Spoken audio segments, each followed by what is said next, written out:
Hello, everyone. Welcome to this special YouTube Live. We're here today to talk about vivid practice, and the wonderful Samantha Coates offered to interview me all about this app, so we're going to be taking her questions. She actually suggested this before Tonara shut down, but we will cover some of that as well. So I'm delighted to have you here. Welcome to the show, Samantha. Oh, thank you for having me, Nicola. I'm just delighted to have the opportunity to chat with you because I love listening to your voice. I love listening to that. Well, thank you. Hopefully, occasionally I say good things too, but glad you Oh, enjoy the voice. I enjoy what you say as well as the way that you say it. Very nice. Um, wow. Okay. So yes, I reached out way before the Tonara mess and said, can I ask you some questions? Because I think that would be fun. So shall I just fire away? You fire away, yeah. All right. Well, to start off with, you're so brave to go down the path of this massive adventure. So, what inspired you to do that? The same thing that usually inspires me, really, which is frustration. Those of you that know me from vibrant music teaching, that came out of frustration of like not being able to find the games that I was looking for that covered a specific concept. And this was really the same thing. I was using Tonara, and before they announced their closure, I wouldn't have said this, but I was frustrated with several things about how they worked, as well as the way they weren't really responding to teacher feedback when they weren't teachers themselves, so they didn't know what teachers really needed, and they should have been responding to the requests that they were getting. So yeah, I was frustrated by a few things within that, and that had been going on for a long time. And I wasn't finding another app that really worked for me. There are other great apps out there that are not frustrating. They just work differently to the way I work in my studio. So Tonara was the closest to how I want assignments to work, but it had these Mhm. frustrations. And I had the ability to do it because I've been in business for a little while now. We're able to support an app like this. So it was a question of just, listen, if this is annoying you this much and no one else is going to fix it, maybe you should. So just step up. So that's what I did. And I started working on this new app. That is great news for everybody. It is really good. So when when did you first have this idea, do you think, to like, where did you first transition from I'm frustrated to I'm going to do something about it? Oh, when did the change happen? Well, I was frustrated for a long time, but when I started really thinking about it was like September, October of last year, about a year ago. Um, and then I started putting things into action in November. So once I decide something is something I want to go for, I just sort of, I'm like, right, how do I make this happen? Is it possible? Started contacting app developers, trying to find the right fit for us that was going to make sense and going to be viable for the long term and the support that I know apps require. I found the perfect people, and that's why we started work on it in December. Well, that's amazing. So this is like 9, 10 months of working on this, a year since the idea. And then it seems crazy, this unbelievably bizarre timing that Yeah. the very second you decide to do, and you did say to me that this was meant to be a soft launch. Yes. Yes. So this was not that, I'm not excited to have any Tonara people who want to come over, but realistically, like we have our VMT birthday, we have a lot going on. So really, I was just announcing the app one time in one email. That's all I ever planned to send. And I was like, look, some people will try it out. That'll give us more feedback. We'll keep improving it. That's great. I wasn't looking for a huge amount of people right away. And then 4 days later, Tonara announces they're shutting down. I thought, right, well, we need to pivot. We need to put a lot more resources into making this work for Tonara teachers that it's not currently fit for, right? Because it was designed for a small subset of teachers who teach in a particular way, and then it was going to expand from there. But what we had to pivot to do was to say, okay, how can we bring these features forward that people need now? Because they don't have time to wait to move from Tonara. They have to make decisions pretty quickly and get their data out of there and all that stuff. So, yeah, things Mm. change. But, it's challenging, but it's also fun and exciting. And yeah, I'm just happy to welcome people and help them out if they are struggling with this change from Tonara.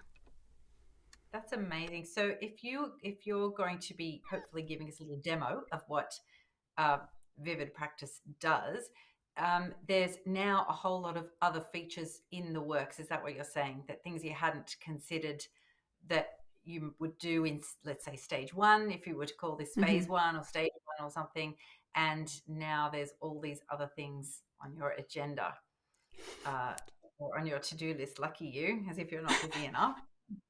Um, but just if we could just rewind for just a second, why the name Vivid? Oh, vivid. Okay, so people who don't know me, everything is kind of colorful. Like literally, it looks colorful. And also, the names I've chosen are related to color. I started with my blog, which is Colorful Keys. And then when we launched the membership, that's Vibrant Music Teaching. So they're all kind of connected to color. So I was kind of brainstorming on that, like, okay, what other things like vibrant and those kinds of words could I come up with? And I came up with this word vivid, and I love it because it's not just about color. It's about vivid memories, right?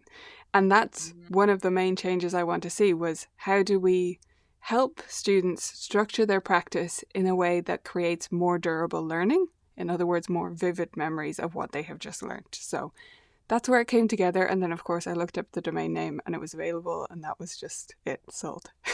That was it. incredible. As in vividpractice.com. Yeah. Oh, brilliant. Brilliant. Okay, so what does Vivid Practice do that other apps don't? Okay. So a lot of the things on the website for the teacher side of things, I think we do some of the same things as other apps, but I think what I try to do and what I think we've achieved largely is to make them a bit more efficient. So that was my main focus with the teacher side is how can we reduce teachers' time on the site? I want them to get their assignments done with the minimum amount of time that they possibly can. So that means removing some things, it means altering how some things work, it means simple things like not double confirming that you want to mark an assignment complete. Because, like, You can always put it back again. It's fine. You can undo it, but just every time you have to click another checkbox to say, yes, I really want to do this. It's more time that you're either spending outside lessons or in a lesson you're being distracted from your student. So if you're updating assignments as you go, like I am, I do it during my lesson time. I want that to be the minimum amount of brain space for me that takes away from being present with my student and being in that lesson. So that's on the teacher side. The app looks quite different, I would say, to most other apps that are out there. It's quite simple, but when students go into the app, they basically get two buttons. They get practice and view only, and the practice one is bigger. View only is just a list of your assignments, so it's just literally all the details if they just want to check something. And then practice has these 4 different modes of practice. So we have blocked, which is like a checklist, how most students practice, right? I do this, I practice my A major scale, and then I practice my sonatina, and then etc. So they just check things off. So they can start with that. That's where I advise students to begin. And then we have 3 other modes as well. So we have an interleaved mode. People might have heard of interleaved practice, but in case some haven't, it's this idea of doing essentially a little bit of A, a little bit of B, maybe a little bit of C, and then back to B, and then back to A, and kind of mixing things up. Or as I like to visualize it, creating a lasagna, right, in your practice instead of a big chunk. Instead of like an open faced sandwich, I guess, it's a lasagna, so it comes in layers. So yeah, interleaved forces them to do that. They select which assignments they want to do. They can select all of them or just some of them. And then it automatically changes the assignment they're doing every 4 minutes, right? So 4 minutes is a chunk of time where you can achieve a specific goal, but you can't just sort of play your piece over and over. And that's what we're trying to get them out of. Yeah. So, by the way, I should say with all of this, there's a great demo here on YouTube, so I won't like pull up my phone screen or anything because it's easier to watch the student demo, but this is just an overview of them. Then the other one is Pomodoro. So for that one, they select the amount of time they're practicing, like 10 minutes, 20 minutes, 30 minutes, 45, 60 are the options. And then they select the increments they want. I will say this is the one that's the most confusing. They can just experiment with it and try it out, but it does take some getting used to. So they need to select whether they want to do 2 minutes on, 1 minute off, or 3 minutes, 1 minute off, or 4 minutes, 1 minute off. And whatever they select, they'll have them practicing where they can see their full assignment list for that on time. And then it'll tell them to take a break for a minute. And I think this is something I'd say, especially as you go up the levels, not enough people do. You know, if a student is practicing for 10 minutes, it's not as important that they take a break in the middle. But when you're going up in your practice time, you can achieve so much more if you just stare at the window for a minute in between doing what you're doing, because you can then digest that information, right? We need time to kind of take things in and think about what we want to do next. And a lot of students I have anyway tend to just rush through. Like they'll just repeat a phrase over and over and over without even a break. So it sounds like it's all joined together in one giant horrible score, right? And if you've no time to think about your intent for the next one, you're not going to achieve what you could achieve in that time.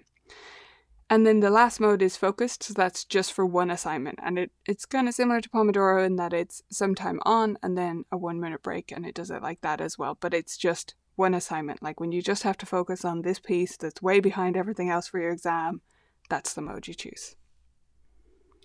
And that, to me, this is incredible, everything you've just described, because it's so research based. It's so backed by everything I've certainly been learning about, not just practice, but memory, retention, learning, progressing, that you need to stop and reflect, and you need to come back to things several times for it to actually work.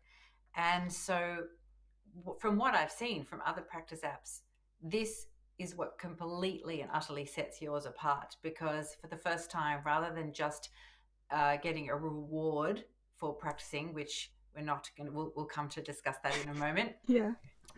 What I love is that that's not part of it. It's not centered around whether you've practiced and whether you're going to get a reward. It's centered around how are you going to practice.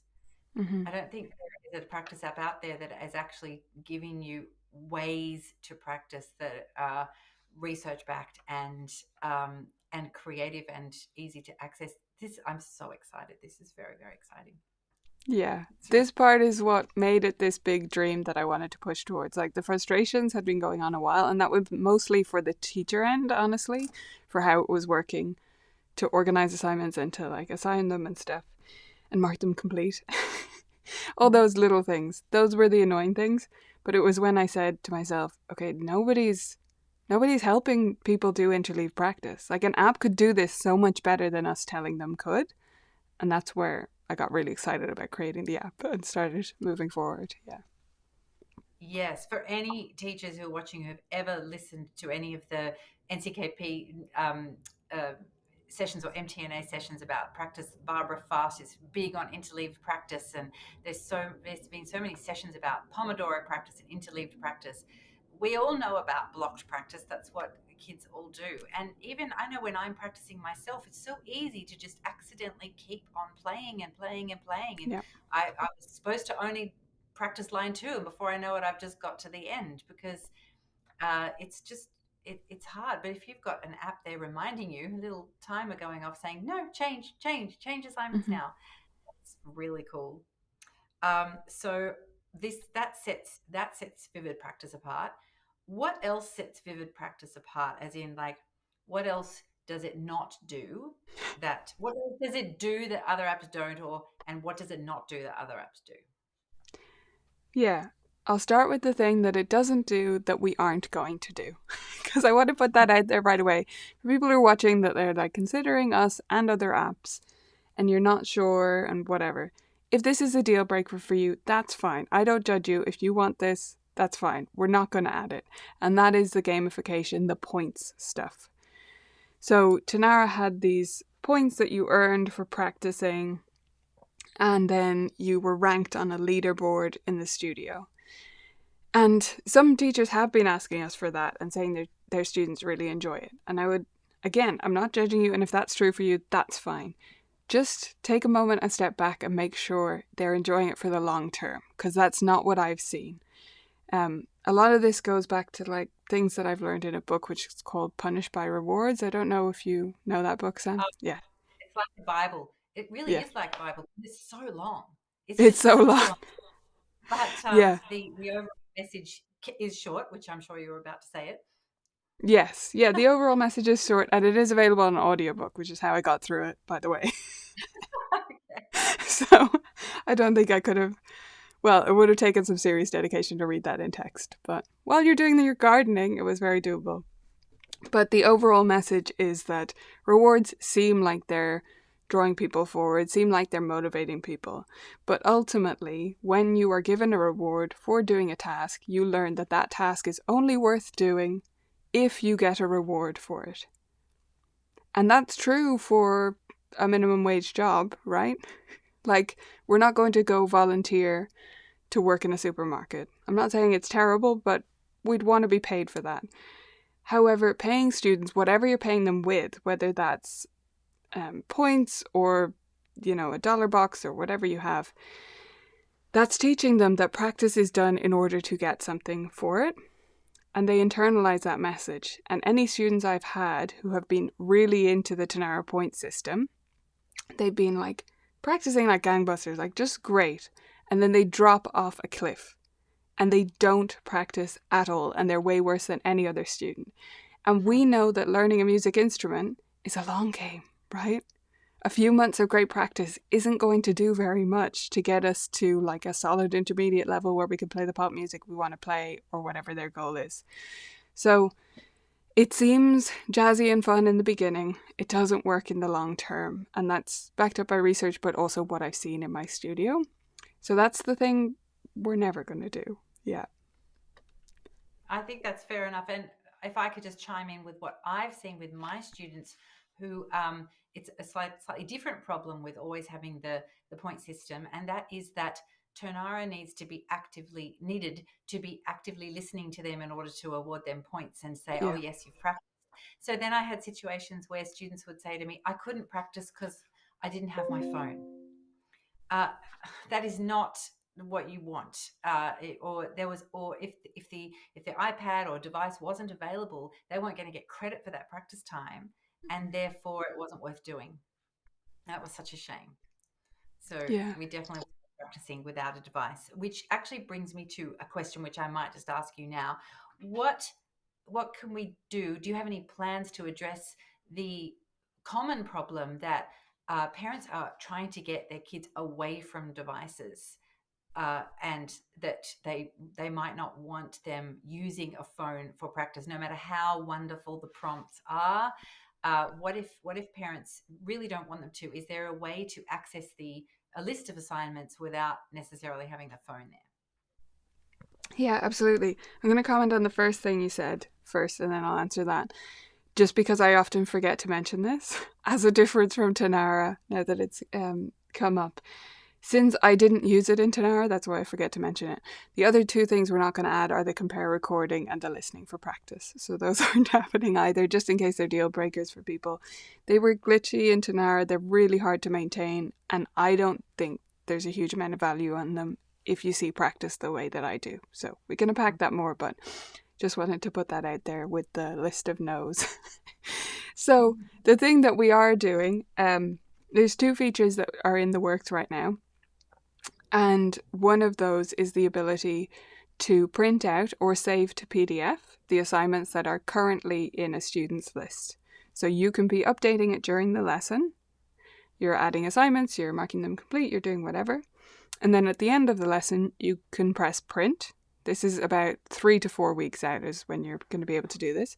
You'll be able to press print and then either save to PDF. You can do that within a print dialog box, or print it out. So you print out a physical copy and give it to them, or you save it as a PDF and email it to the parents if that's what they want.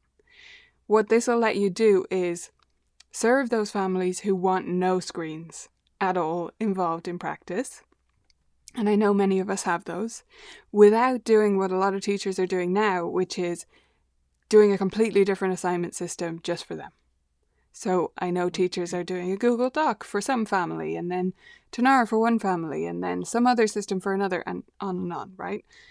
Right. And that is too hard for you. That is, like, I know where it comes from. You want to help everyone, and you want to respect parents' wishes and all of that. But this way will mean that you can still have it fully organized in your Vivid Practice dashboard, but you have a way of giving it to parents who don't want it on a screen for their child. That is brilliant. So it will be from the teacher end that Mm-hmm. gets printed out, not from the student end. Yeah, so they don't even have to install the app if you don't want them to. If they don't want them to, they wouldn't have to have it at all if they decide this is our system. For this student, you just have to remember, for this student, I print it at the end of the lesson or send the PDF to the parents or whatever you're going to do. And then you can still manage it on your end in the same way, but it'll print out in just a simple format with a list and the notes you've included and stuff for them. Obviously, there won't be attachments in a printed document, so it doesn't have that advantage, but it is kind of an alternate plan for those parents that just don't want that. That's fabulous. That is a really great feature. So can you just clarify who has the app, who uses it? Yes. Desktop versus app, who has what? Yeah. So the student has the app, and the app is for students only. Okay?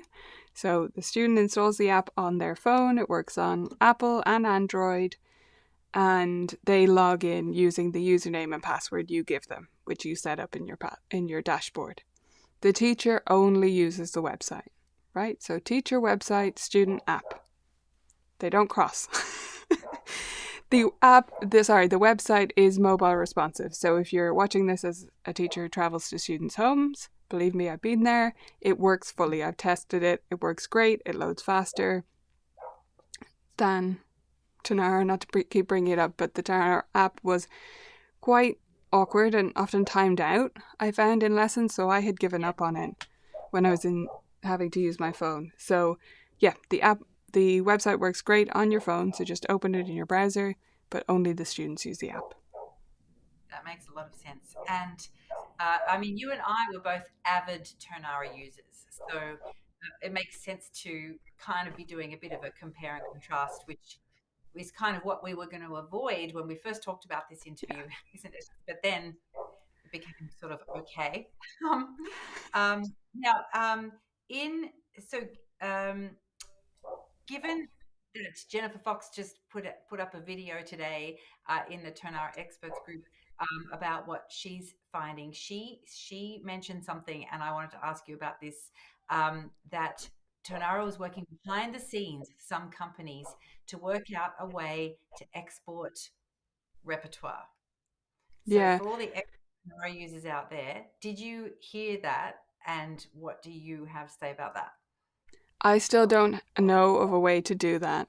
So I'm in conversations with them at the moment. This is all down to them letting us do it. I would love it, and we would be happy to reformat the data or whatever needs to be done. They have to give it to us. I'm still hopeful that maybe they will. That's still TBD. Yeah. I'm not sure on that, and I'm not sure what way Practice Space is getting it from them, or if Tonara is really, yeah, if that's what's happening. That's all Right. to be confirmed. What we do have is our bulk upload feature, which does make it a little bit easier. I went through that in the first Facebook Live I did, or YouTube Live as well, which is just like Tanara is closing, let's all take a breath, that one. Yes. So I Yep. went Sorry. through kind of the best way to get it out of there if Tanara doesn't help us. But if they help us, that would be great. We would love that. Yes. So on that, do you have any plans in the future to have an export function? Yeah, that's something that's already in my sort of maybes list. I'm not going to say definitely because we don't have a projected date for it or anything, and I don't think it's the most urgent, even though it would be urgent in terms of making people feel really comfortable now that they've gone through this with Janara. But it's not the most urgent in terms of what teachers really need. I'll just say that we are open to adding it in the future. I never want people to be stuck using our site just because they've invested time and they're stuck there. I want them to be using it because it's great and because it does what they want and because they love it. So I hope we'll be able to add that at some point in the future. That sounds wonderful. Do you have any other big dreams for what Vivid will do in the future? Well, we have some more concrete plans that we haven't brought up. So the whole group thing came up when Tanara announced it was closing because while group teachers are not the majority, they are heavy users of services like this. Like Tanara means a lot to them because if you have 150 students, being able to assign them the right things and organize it all is really important to you. So one of the things we did was bring our plans to include group features forward.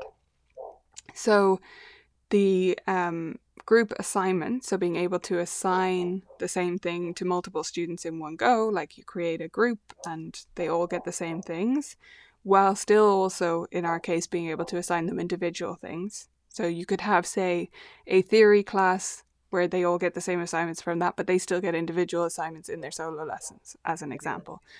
So that is about 3 to 4 weeks out, same as the printing thing. We're working on those two at the same time. And then I'd say about 6 to 8 weeks out is my estimate for the group chats. So you'll be able to set up group chats. They'll run independently of the assignment thing because I know sometimes you want a group chat for your whole studio or for all the 11-year-olds or something. And they're not necessarily in a grouped class together. You just want them to be able to share videos or talk to each other in certain ways. So you will be able to set up group chats.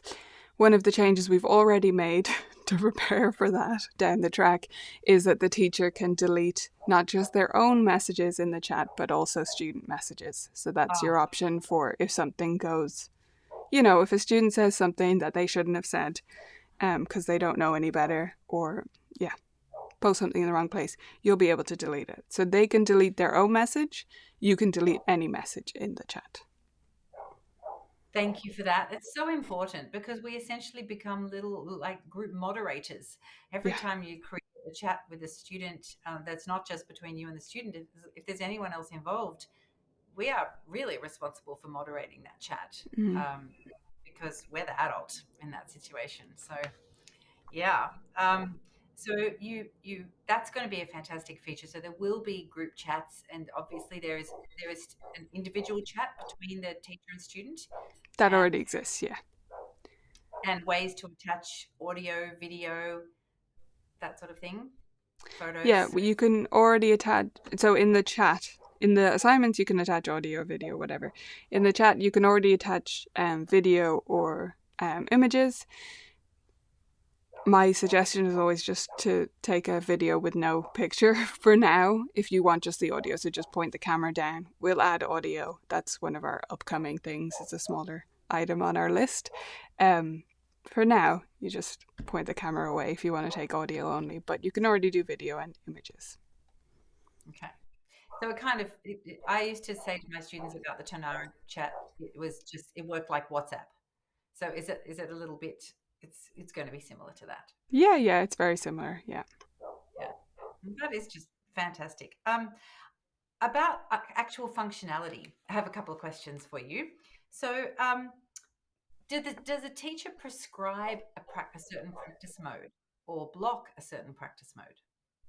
No, not at the moment. This is something that someone requested more recently, so I'm keeping an eye on it. By the way, we have this feature request form, so that's how we're taking in teacher feedback. And basically, if lots of people are requesting a similar thing, then we're going to consider moving that up the timeline. Yeah, so that's not something that you can do yet. The 4 options are available. What I would say about that is for me, it's all about just training the students. So in the first lesson, after I see them when we've started using a new app, I'm showing them it on my phone. I ask the parents, if possible, to have them bring their device so they can even do it on their own device. And I show them, okay, you just tap practice and tap blocked for now, right? So if they're like 6 or something, I'm like, just don't mess around with anything else. Just go practice blocked. This is your checklist. That's all you need to do ever. And it's 2 taps, so it's very quick to do. And they can easily remember it. For the older students, I show them blocked and I'm like, if you want to mess around with these other ones, go ahead. Feel free to experiment. And then in a couple of weeks, I show them in more detail, like, okay, this is what these are actually doing. I'd suggest you try this one for this piece or whatever. Okay, that sounds great. What about if they don't have a specific assignment? Can they practice and use any of these modes? What if they're just sort of practicing, not practicing a specific assignment? Yeah, so there's 2 parts to this. First of all, you can just assign them freestyle or, free practice, whatever, and have that as an assignment you just leave there. It can be marked as other and you just leave it and they can select that one if that's what they want to do. The other part of this, or sort of the bigger question this brings up, is how do we want to treat the use of the app and how do we want to treat practice? So that's a very broad question, but you as a teacher get to decide this for your studio. For me, I don't require my students to practice a certain number of minutes in a week. I don't have anything where I'm monitoring. We haven't mentioned that. We have statistics. You can track how much they're practicing with the app and which types of practice they're doing and stuff. But I don't require minutes like the old way Tonara had it where you could set up the minutes per piece. I would never do that because that's just putting in the time. It's not teaching them how to practice and effectively and focus on goals they want to achieve. So this kind of ties in with that. I would be saying to my students, look, it's great if you use this most days. If you're having a day where you just want to mess around, just don't use the app. I mean, that would be what I'd tell my own students because I don't need them to log every time they play. If it looks like they're never ever practicing, then I'm following up with them. But I'm not looking at it and going, you only did 3 days this week, or you only did 60 minutes and you're supposed to do 2 hours every week or whatever. So I think it depends how you see practice. But if you want to log everything, and that's fair enough, you could just have a free choice or improv or whatever you want to call it assignment in there. Great. And if their friend says, "Oh, that's a great app. I think I'll go and download that app." Their friend who doesn't have a teacher using it, that's not going to work, is it? It needs to be linked to a teacher. Yes, the app only works if you have a teacher to set up the account for you. So it's free to download on the App Store. Their friend can go download it, but they'll just be met with a login page that they can't use. So, um, so yeah. that kind of connects to a question that came up on the Zoom that I did yesterday, which I feel needs to be addressed everywhere. Again, in light of like Tonara's closing, but also Tonara's history, and when they brought in the thing that was for students. And do you remember this whole drama? I do. Yes. I absolutely do. So they brought in this other side to their business, probably to try and, you know, make money from students as well as teachers. And basically went around teachers or went behind their back to get in touch with students. And it was uproar, understandably. And a teacher asked me yesterday, do you have any plans for like Vivid Practice Connect or anything similar? Of course not. No, absolutely never, ever, ever. That's never happening. Everything I do online, obviously I have my own students here, but I never do anything that's meant for students. Pretty much never, right? So I don't put out tutorials about pieces designed to reach students. I talk to teachers. I'm all about the teacher community online. So that would go against everything that I do. And I will never, ever, ever set that up. I will also never contact your students without you knowing. I mean, not even without you knowing. I'm never going to get in touch with your students. That's just never going to happen. We're never going to message them directly. Okay. Thank you for that. That's lovely to know. uh, yes, there was always there was always a conflict of interest essentially with Tonara, and the updates that they were doing were usually for that direct to student type of side of their business. But what is so comforting for us as teachers is to know that you are at the helm of this, and you are, as Leila Viss likes to say, in the trenches. You are there. You know what the Yeah. struggles are for teachers. You know what it is you want to address, so not only is this a great learning management system for teachers, fantastic organizational tool that replaces the written notebook. It's also a practice tool for students that actually benefits them and doesn't eventually demotivate them to practice. They're not going to be sent a message that practice is not worth it because none of these modes are going to disappear. It's going to be great.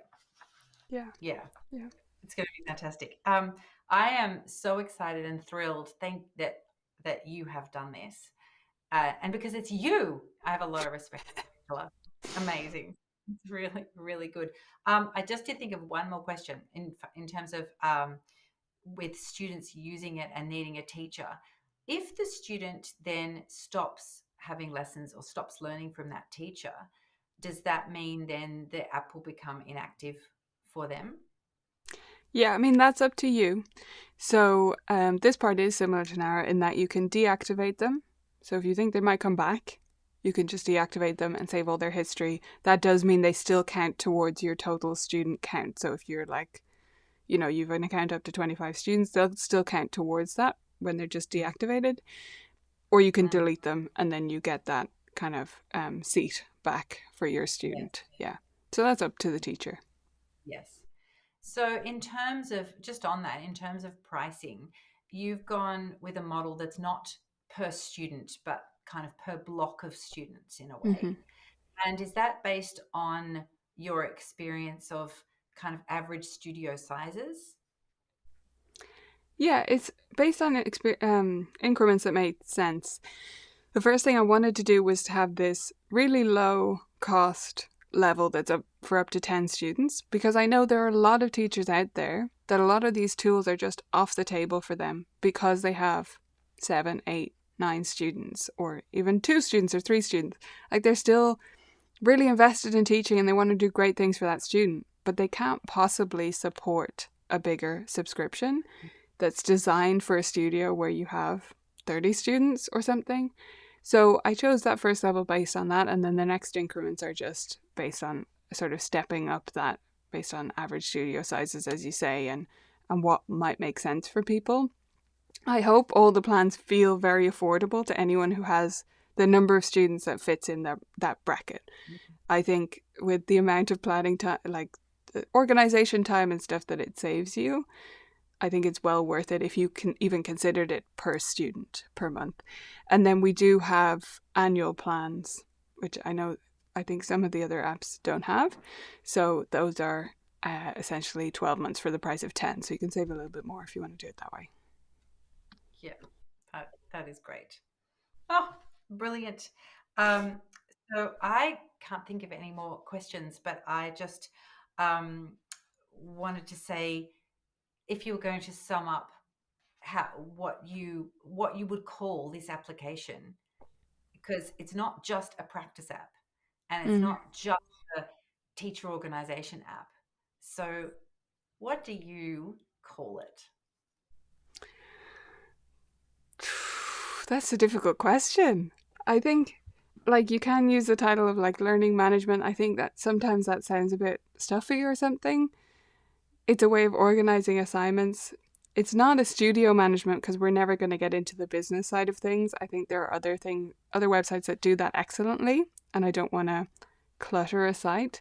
So, yeah, I see it as assignment and practice organization. It's assignment organization on your side, and it's practice organization for your students, helping them structure their practice. Mm, okay, okay, great. So it's a if we call it task instead of assignment, I'm trying to come up with an acronym. It's not going to work. Task and practice organization. That would be TAPO. Very catchy. That would be Yeah. Uh, um, yeah, it's one of those things that I think outside of the teaching sphere, there's no way to sum it up easily. Like when I explained this to non teachers, to first yeah. explain how assignments work for us and stuff. And that's where Tonara not having teachers directly in their main organization. They did work with some teachers, but not having them directly making the decisions really held them back from making it make sense for teachers. So as you say, to quote Leela Viz, I am in the trenches and I've created this based on my experience in the trenches with students and what I think is going to work. And then here it's about molding it to make sense for the larger teaching community because you're going to have different things that go on in your studio that don't happen in my studio. So that's why we're so open to feature requests and tweaks and things that people want to see. That is so fantastic and so good to know. Um, so thank you. Thank you for this amazing product that is here and currently being wildly finessed. Yeah. Yeah. Great. I hope it's already great, but we're going to keep making it better. So, yeah, thank you for thinking of this interview, Sam. It's been so fun to chat with you as always. Field some of your questions, and if other people watching have questions, just leave them in the comments. I'm happy to come back later. Okay, brilliant. Thanks, Nicola. Have a great Thanks so day. much. You too. Bye.